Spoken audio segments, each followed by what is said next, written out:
Breaking tonight, a stunning development on this primary election night. If you are just joining us, one of the most powerful Republicans in Washington has just lost his congressional bid to a Tea Party challenger who virtually no one expected to win. Welcome to the Kelly File, everyone. I'm Megyn Kelly.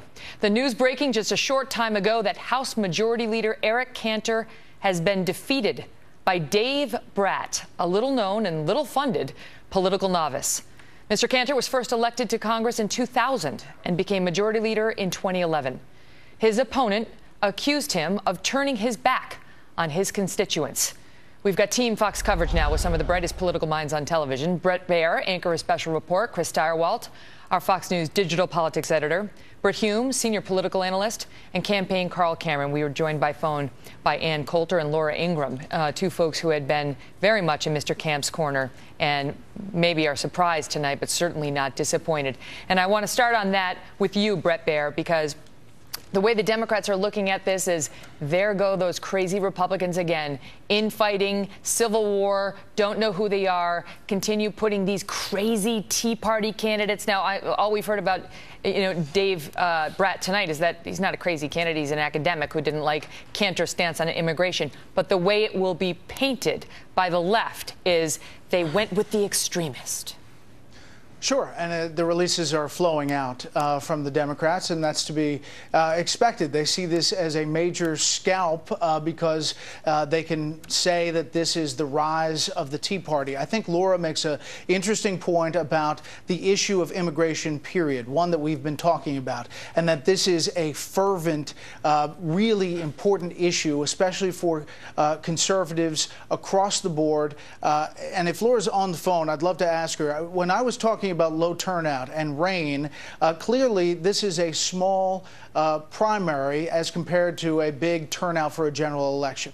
It doesn't diminish the fact that the passion on this issue is significant. You say that immigration reform, Laura, is something that is a win for conservatives if it is pushed back, if they don't move it forward. So all of the Republicans on the Hill who are concerned about 2016 and the demographic shift, you think that they're lost, full of it? Well, yeah. I mean, first of all, the last two presidential elections, we know they nominated individuals who were very murky on immigration at best, and in the case of John McCain, wanted to go full bore on immigration pathway to citizenship. So, look, I mean, the idea that somehow the establishment of the Republican Party has a track record of success to run on, whether fiscal management, foreign policy, trade, or immigration, I think is just laughable. And in this particular race, Bret,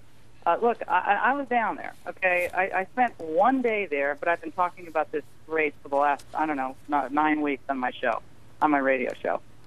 The experts across town and in New York told me, basically, you're out of your gourd, you're insane. But from talking to the people there and then talking to many friends of mine on the ground who are not political people, you know what they say? They say, we're sick of this Washington scene. We're sick of these people. They say one thing and they do another. Eric Cantor says he's against amnesty one moment. The next moment, it's about the DREAM Act, the Enlist Act. We got to help these kids. And at the same time, this narrative playing out in Southwest Texas, where thousands upon thousands of people, adults and unaccompanied minors, are streaming across the border, being housed, clothed, fed, medical care, all the rest. It strikes a lot of people out there as the whole situation is out of control. And the so-called smart establishment people are either not commenting on it, or they're just not equipped to deal with it, or don't want to deal with it. But let me follow up with you on that, Laura, because how big a factor do you think it was? What I hear you saying is it's not just illegal immigration, although that's a major factor. It's hypocrisy, it's reversals, it's do anything and say anything to get in office and stay in office. And on the subject of illegal immigration, the news of the week, which has been grossly undercovered, but is a major headline about what is happening right now along our southern border with the influx. I mean, just so the viewers know, normally in a year we get about 6,500 illegal immigrant children coming into this country. This year, the U.S. Border Patrol, the U.S. officials are saying we are on track for 90,000 90,000. From 6,500 to 90,000 this year. They're saying it could go as high as 140, 150,000 this year, with another 150,000 next year. How big a role do you think that played? I think it played a significant role. It's hard to judge it, but Megyn, your show last night with Andrew Napolitano and David Michael Lynch, that segment you did, the lead off your show, we talked about it today on radio. It was one of the most powerful segments I have seen on television, really in the last year. It was that, I think it was that like eye-opening to so many people watching. It's not being covered. We have 3 military bases now being used as mini refugee camps for children. I mean, we've never had anything like this in the history of the country. So just dovetailing back to this race, just for a moment, people are saying, well, this is a big Tea Party victory. Just so people understand this, the National Tea Party Network, Tea Party Patriots, Freedom Works, I don't believe any of these organizations did anything for Dave Brat. Dave Brat couldn't get Jenny Beth Martin, who's the head of the Tea Party Patriots, the largest Tea Party organization in the country. He couldn't get her on the phone, much to my consternation. The Tea Party groups weren't helping the national Tea Party groups at all. So there were little pockets in Virginia, little people call themselves Tea Parties, but there was no national presence except for, people like Ann Coulter or Mickey Kaus was writing about this. Glenn Beck interviewed Dave Brat yesterday, and myself. But there really has been people have just been laughing about this primary. And I will say to everybody watching, don't discount the frustration and the irritation and the fury of the American people when year after year their lives aren't getting any better. That's the untold story here. The American people are sitting by, seeing their wealth deteriorate, their prospects go under, their future dismal, and meanwhile politicians either throw up their hands or outright lie to them about the situation. That's what's undergirding this. What about it, Britton? But just so the viewers know, we have posted last night's segment that Laura's talking about on our Facebook page, which you can check out at facebook.com/The Kelly File. But what about that this was driven in large part by an anti-establishment, we're sick of it attitude among constituents? Who are you asking? You. Oh, well, yeah, I suppose in a broad sense you could say that, but we'd have, we're going to have to. There aren't any exit polls, so we don't have that as a route to determine exactly what was on people's minds. But I'm bound to say, Megyn, that there's something slightly odd about this whole conversation we're having here, which is this: that it is as if there are elements in the Republican Party, and Eric Cantor was among them, who were in favor of amnesty. That is a word that you hear flung around with abandon by critics of immigration reform of almost any kind. Now, amnesty is a word with a meaning. You can look it up in the dictionary, and I wish there are people who I wish would do so. And it means pardon. It basically means an unconditional pardon.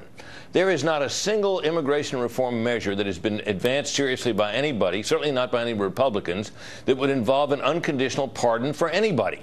Now, there are rigorous steps, in some bills more rigorous than others, that would have to be gone through by any of these immigrants to ever achieve a path to citizenship and so forth. But anything that could amnesty is an epithet, is basically what it is. But it has been very, very effective, and it is certainly, I believe, was effective against Mr. Cantor. And it is not at all clear to me that any immigration measure that he would have ever signed on to would have entailed an amnesty. I just don't. I don't think that was the case. But that is where we are on this issue. It is a very emotional, explosive issue, and the people who feel the way they feel about it are powerful. But this is not something on which the country is unanimous. The country favors immigration reform, broadly speaking. Nobody's for amnesty, and nobody says they are. Of course, I think that term is not being used necessarily in the way it's phrased in the dictionary by people like Laura. It's being used more colloquially, but I'm going to let her respond in a minute. However, I want to get this on camera first. We just got Eric Cantor's remarks. We'll let the viewers judge for themselves whether this sounds like a man who's going to continue the fight. Here he is, the now defeated House Majority Leader Eric Cantor.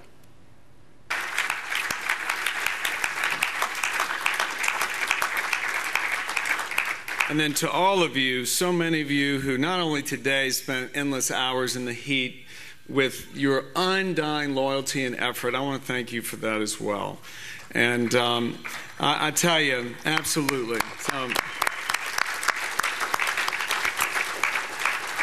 It's not only the hundreds of volunteers here. It's also, my team, both my team that have served the constituents of the 7th District, both here in the district office, have and continue to serve the 7th District constituency in Washington and Culpeper, but also my political team.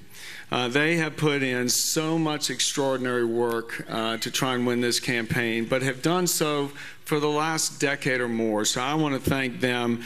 And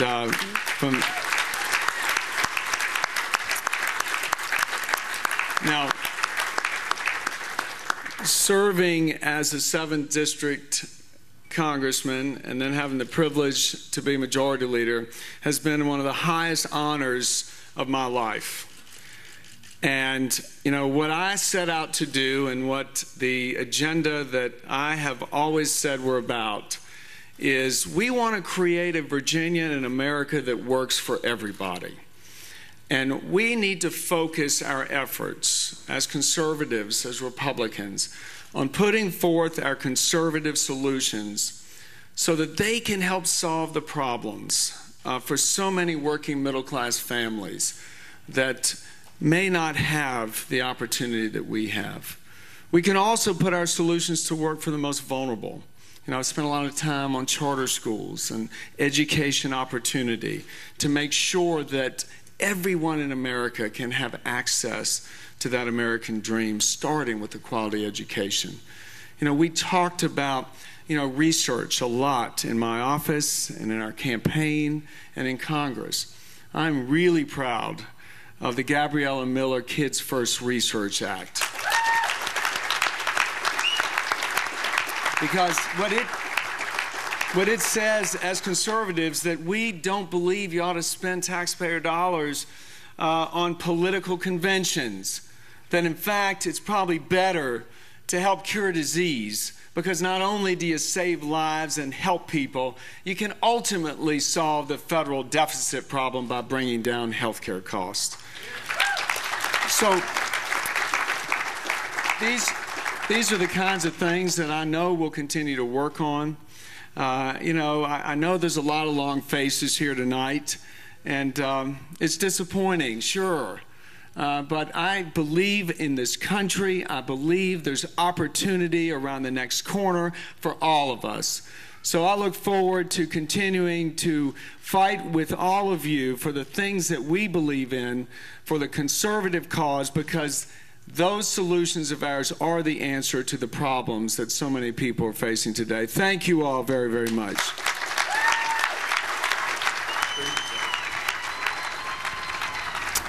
And there you have it. Bret Baier, what'd you make of it? Well, it sounds like it's a concession, a defeat. It does not sound in his voice like he's continuing on in any write-in campaign, even though that's possible by law. It doesn't sound like that. Megan, I want to bring our viewers up to date. The Associated Press has just declared that U.S. Senator Lindsey Graham has defeated his 6 opponents and has reached the threshold, so he avoids a runoff in South Carolina. So you have 2 very different places, 2 very different stories. If there was a candidate who possibly could be vulnerable to a Tea Party challenge, it was Lindsey Graham. And he effectively saw that challenge early on, spent a lot of money, and held it off. Tonight he goes on and wins and does not have a runoff, which is a big deal. He is a supporter of immigration reform. His name is on the legislation. So in that state, South Carolina, which arguably immigration plays as a huge issue, a co-sponsor of the bill is going on and avoiding a runoff against that challenge. Yet in Virginia, the House Majority Leader, the first House Majority Leader ever to lose in a primary, has gone down primarily on the issue of immigration reform. It's really remarkable. I mean, Laura Ingraham, let me get back to you on this because, as Bret points out, very different results in different places. And, I know you wanted to respond to Brit's remarks about how this is not amnesty that Eric Cantor was backing, but that's how it's been painted by his opponents. And that's how it's going to continue to pop up in the news. The Democrats, however, I want to get to this with you as well, are celebrating Eric Cantor's loss tonight, saying, and this is from Brad Woodhouse, president of American Bridge, putting out a statement saying that For those who have fallen into the trap of believing the GOP has somehow suppressed the Tea Party, tonight should put that little theory to rest. Could there be a clearer rejection of the establishment from the Republican base than this defeat? The Tea Party is alive and well, and now it goes by the name GOP. These are not meant to be compliments on his part. Well, I mean, who's shocked about that? If Dave Brat had lost, they would be putting out a press release that says we're one step closer to immigration reform, because Eric Cantor is much more moderate. He wants to do the DREAM Act, the Enlist Act. So none of that surprised me. The Democrats are going to, try to couch it anyway that is to their benefit. So that's not a big surprise. But what I think we also have to remember here is that, look, Lindsey Graham in South Carolina, getting to that race, he never had a really serious challenger. He is one of the best retail politicians that I know, and I know him personally. I mean, I disagree with him on this issue and a lot of issues regarding foreign policy, but he's an effective politician. Eric Cantor, when you went door to door for Eric Cantor, people were telling me 9 out of 10 doors that were being knocked on that were Republican doors, people didn't have a very high opinion of Eric Cantor. Now, it's nothing personal about Eric Cantor. Sure, Eric Cantor's a really nice guy. He came in as a raging conservative in 2001, and people had a lot of hope for Eric Cantor. But you can't go to the people, claim that you're going to be tough on immigration enforcement, when last year you were touring the country with Luis Gutierrez, who is one of the primary movers of immigration reform on Capitol Hill.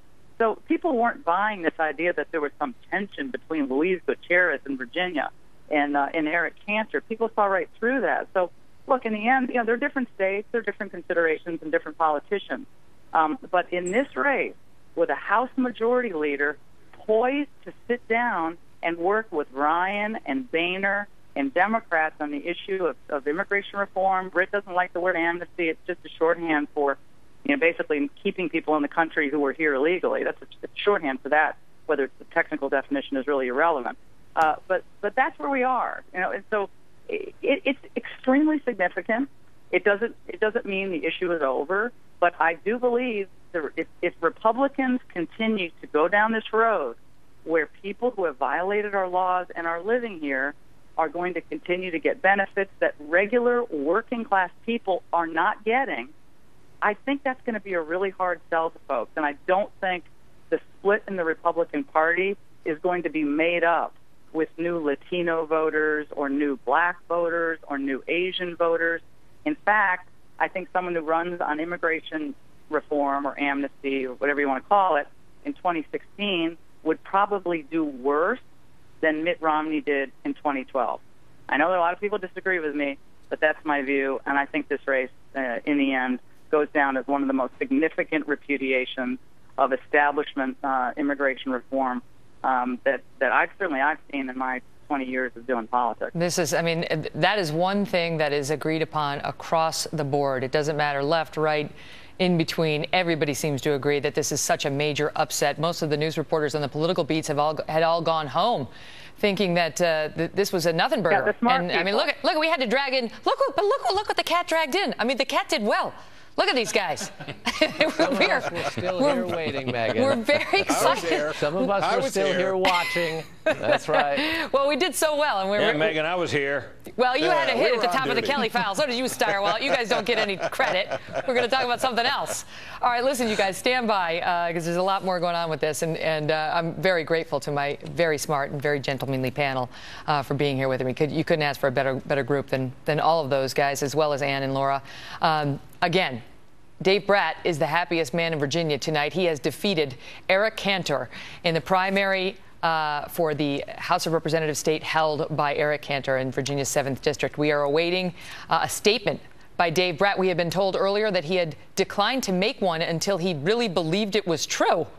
He least of all probably expected to win this thing. As I mentioned earlier, the finances alone were stunning. Cantor had spent about $5 million in this race. Dave Brat spent just over $100,000. We're talking about the House Majority Leader. And apparently Dave Brat now believes it because we're told he's getting ready to make remarks, and we will have those for you when he does. We're going to take a quick commercial break, and we will be right back on a busy night here on the Kelly File.